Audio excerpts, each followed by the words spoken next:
In order to properly calculate any dosage, you will first need to know the percentage of THC and/or CBD in your marijuana. If you aren't using lab-tested cannabis and you don't know the potency or percent of THC in your starting material, you're going to need to estimate it. Don't worry, it's not difficult, and doing so will still give you a pretty close approximation of how much THC is in your edibles or your topicals. However, since CBD percentages are all over the map, you won't be able to estimate this without using lab-tested material. Okay, start your THC estimation at 10% and adjust up or down from there. Why 10%? A U.S. government study from 2009 says that's the national average. However, keep in mind THC levels vary a lot and all marijuana is not the same.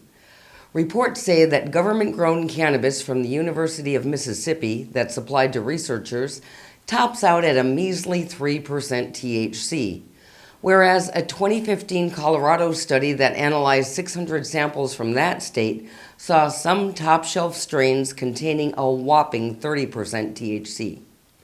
So if you're cooking with swag, low-quality brick weed, or government weed, use a THC level of 3 to 5% to start your estimate. If, on the other hand, you know that your plant material is more potent than typical, you might want to start your estimate with a number higher than the national average of 10%. Here are some general categories and THC ranges you might encounter. 3 to 5%. If you're cooking with government weed or low-end swag, start your estimate in the 3 to 5% THC range. 5 to 10%.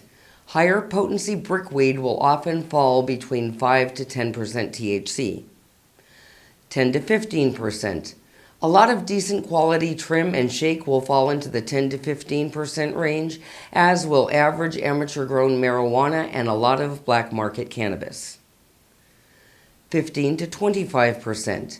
Most decent quality dispensary cannabis will fall into this range.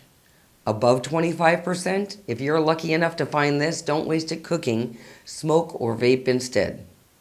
As you can see, the type of marijuana you cook with or use to make topicals with can have a significant effect on the potency of the finished products. Me, I'm in sunny California, where we grow some of the best marijuana on earth. So with the plant material I typically use, I would start my estimate closer to 20%.